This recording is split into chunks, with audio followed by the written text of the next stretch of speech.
Christ notre roi, que ton règne vienne. Je veux encore saluer quelqu'un qui va m'écouter, quelqu'un qui va m'entendre.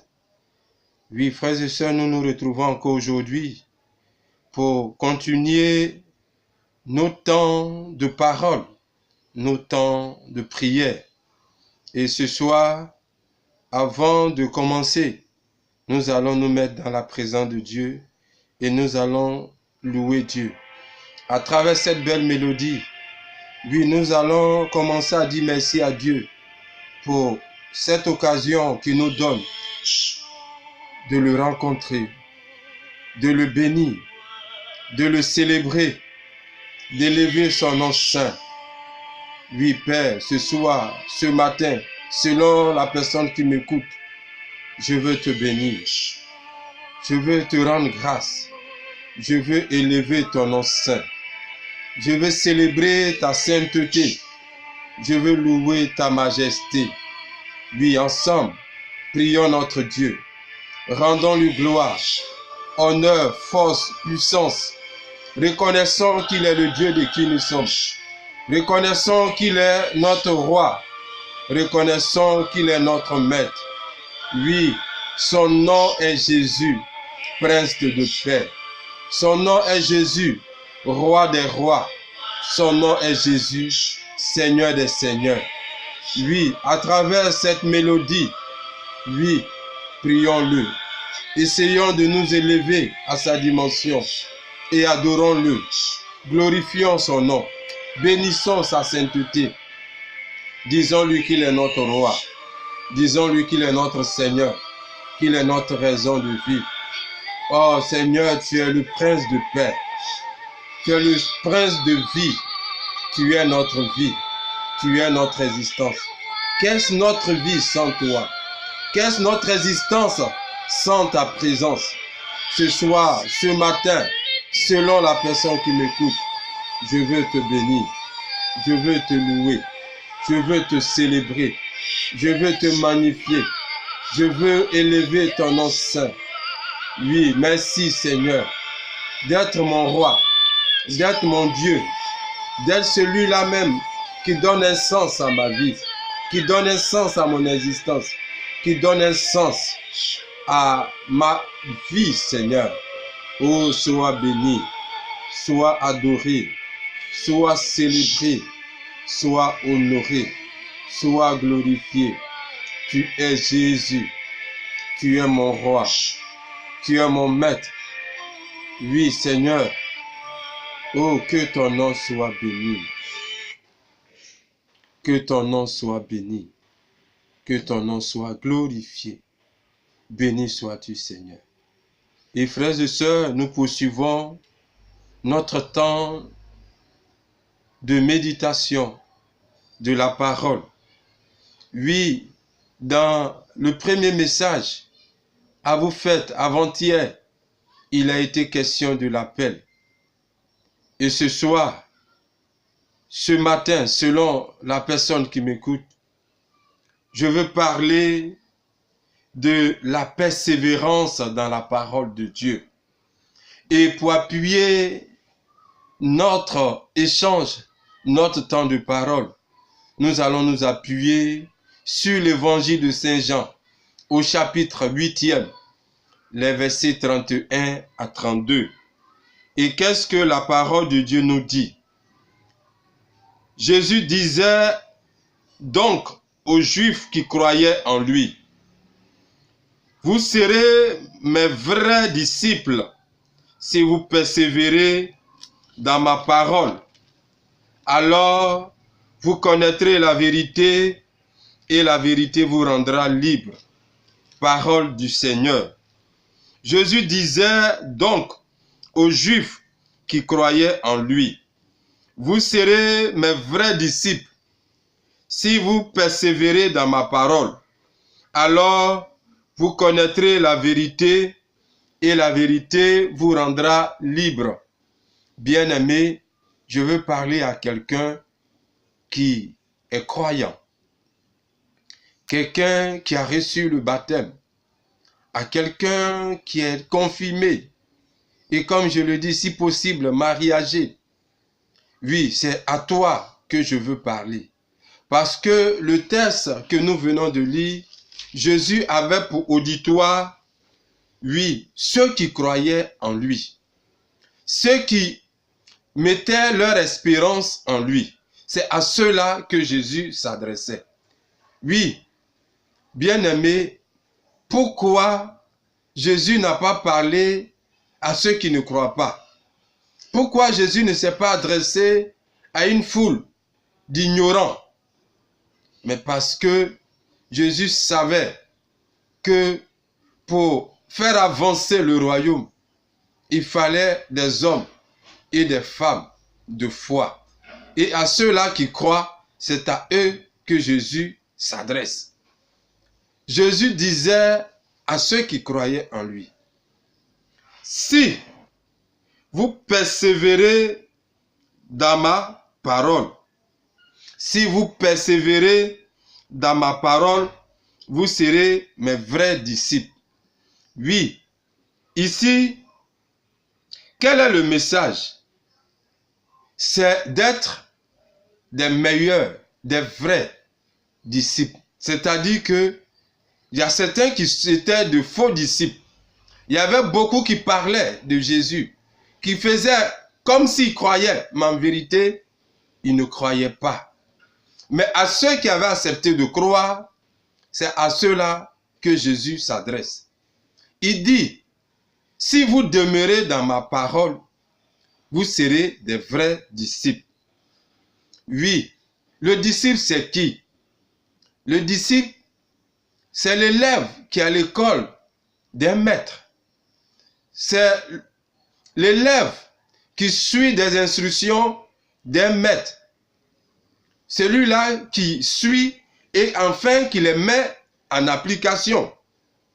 Oui, c'est de ceux-là à qui Jésus s'adresse. Et l'exercice ou l'exigence, c'est que nous devons persévérer dans la parole de Dieu. Bien-aimés, quelle est cette parole-là? C'est Jésus lui-même. Je vous disais que quand Dieu a appelé Abraham, Abraham a réfléchi, Abraham a mûri et Abraham a pris une décision.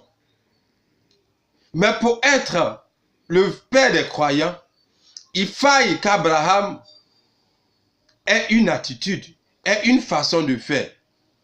Il dit, vous serez mes vrais disciples si vous persévérez dans ma parole. Aujourd'hui, nous sommes beaucoup croyants, mais nous n'avons pas la parole de Dieu. Nous ne croyons pas à la parole de Dieu. Et même nos prières sont des prières fades, des prières limitées, des prières qui n'ont pas de portée parce que ces prières-là ne s'appuient pas sur la parole. Oui, beaucoup sont aujourd'hui croyants, mais marchent avec leur intuition, marchent avec leur compréhension de la vie, leur éducation. Alors que ici, Jésus parle de ceux qui persévèrent dans sa parole. Tu veux être disciple, tu veux être un vrai disciple. Est-ce que tu as la parole de Dieu? Est-ce que tu crois à la parole? Le langage que Dieu comprend, c'est sa parole. Le langage que Dieu acquiesce, c'est sa propre parole. Or nous, chaque jour, nous prions, nous faisons beaucoup d'exercices, mais souvent sans la parole de Dieu. Sans la parole de Dieu. Et quelle est cette parole? La parole, c'est Jésus lui-même. C'est de le connaître. C'est de l'aimer. C'est de l'imiter et de le suivre. Frère, est-ce que nous le connaissons? La parole, le verbe fait chair. Est-ce que nous nous appuyons sur cette parole-là? Quelle est notre intimité avec Jésus? Il dit, persévérez dans ma parole. Persévérez dans ma parole. Pour persévérer dans la parole, il faut bien connaître la parole.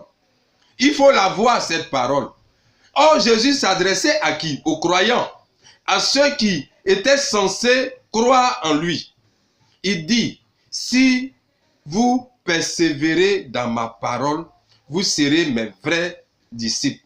Donc pour être un vrai disciple, pour suivre le Christ, il faut avoir sa parole. Et sa parole, c'est lui-même. C'est le connaître. La connaissance, pour moi, requiert 3 dimensions. L'information, la formation et la transformation. Être informé dit qu'il est né à Bethléem, il est né de Marie, il avait pour père Joseph, il est mort sur la croix, ne fait pas de nous des croyants, ne fait pas de nous des gens qui le connaissent. Nous sommes informés. Est-ce que nous le connaissons? Bien-aimé, est-ce que avoir l'information qu'il est le Christ fait de toi un croyant? Beaucoup avaient l'information, car par la suite, vous allez voir que lorsqu'il va faire des révélations, il va parler de son projet, beaucoup vont le fuir. Quel est ce projet? C'est le salut du genre humain qui suppose aller jusqu'à la croix. Est-ce que nous le connaissons? Est-ce que nous avons cette parole? Être informé, être baptisé, faire la catéchèse, aller à l'église n'est pas synonyme que nous connaissons Jésus. Bien-aimé, il faut le connaître. La deuxième étape, c'est la formation. Se former. Comment Jésus veut qu'on se forme? Être à son école. Oui, quand nous prenons la Bible, nous allons voir que Pierre, Jean et Jacques et les autres étaient avec Jésus, mais toutefois, ils ne le connaissaient pas. Ils ne le connaissaient pas. Quand il a eu la tempête dans la barque, bien aimés, ils étaient tous apeurés, alors que lui, il était avec eux. C'est souvent la situation de quelqu'un. C'est souvent la situation d'une personne à qui je parle maintenant. Tu as Jésus, mais tu es inquiet. Tu as Jésus, tu es angoissé. Tu as Jésus, tu es troublé. Tu as Jésus, tu es perturbé. Alors que quand on dit les chrétiens, les croyants, tu dis je suis dedans. Est-ce que tu le connais? Oui, eux ne le connaissaient pas. Il était avec eux. Mais ils ont fait l'exercice d'aller vers lui et le réveiller, selon l'évangile de Saint Marc, où la tempête s'est levée. Bien-aimé, étant chrétien ne veut pas dire ou ne signifie pas que des difficultés ou des situations difficiles ne vont pas s'élever. Oui, tu vas vivre des moments difficiles. Tu vas vivre la croix. Mais la croix, ici, devient source de salut, source de rédemption, source de bénédiction, source de vie. Bien-aimé, est-ce que nous le connaissons? Il dit aux Juifs qui croyaient en lui, si vous persévérez dans ma parole, vous serez mes vrais disciples. Le vrai disciple, c'est celui qui persévère dans la parole. C'est celui qui demeure dans la parole. C'est celui qui habite dans la parole. Cela suppose que la parole devient un état de vie. Un état de vie. Une façon d'être. Oui, une façon de faire. Une façon de marcher. Une façon de se comporter. Une façon de célébrer. De vivre. Oui. Est-ce que nous avons la parole? Est-ce que nous avons la parole? Bien-aimés, il nous appelle à sa suite. Il ne parle pas à ceux qui ne croient pas. Il parle aux croyants. Quel type de croyants nous sommes? Quels chrétiens sommes-nous? Oui, quels chrétiens sommes-nous? Et ce matin, ou ce soir, selon le moment que tu écoutes ce message, quel type de chrétien tu es? Est-ce que tu as la parole? Est-ce que tu persévères dans la parole? Est-ce que tu as une intimité dans la parole de Dieu? Bien-aimés, souvent nous faisons des prières vides. Nous faisons des prières fades. Nous faisons des prières qui ne peuvent pas toucher le cœur de Dieu. Parce que nos prières sont des prières sans fondement.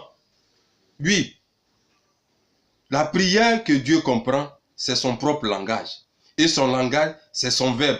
C'est sa parole. C'est pour cela qu'il dit, si vous demeurez dans ma parole, si vous persévérez dans ma parole, si vous habitez dans ma parole, vous serez alors mes vrais disciples.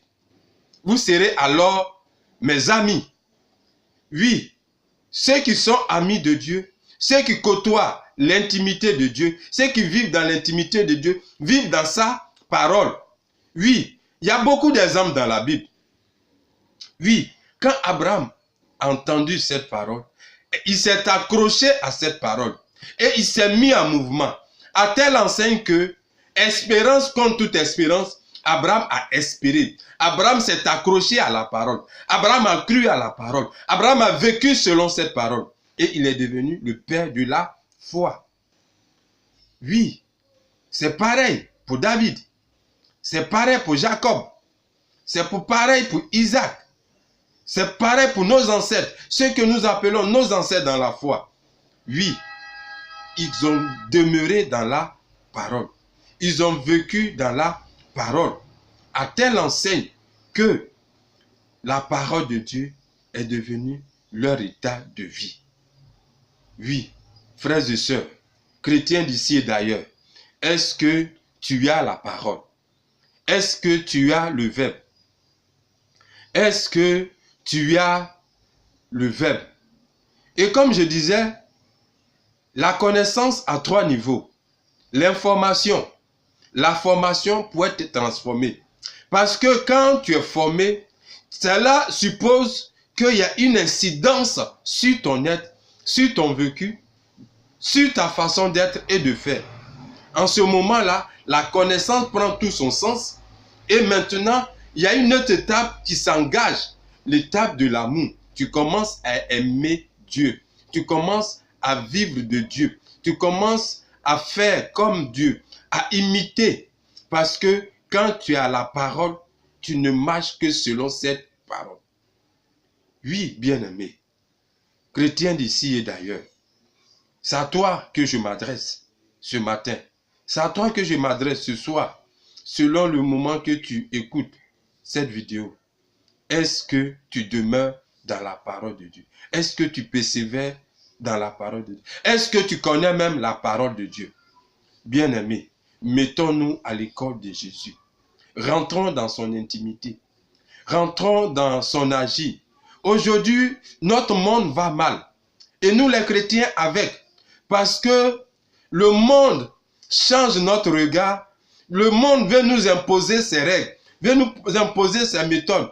Alors que la voix du Christ est unique. Il dit, si vous demeurez dans ma parole. Quelle est cette parole? Quelle est cette parole? C'est le Verbe lui-même. C'est le Christ lui-même. C'est de le connaître. C'est de l'aimer. C'est de l'imiter. C'est de le suivre. C'est de faire comme lui. Oui, lui, quand le Père lui a dit, je t'envoie pour une mission, il a obéi jusqu'à la mort.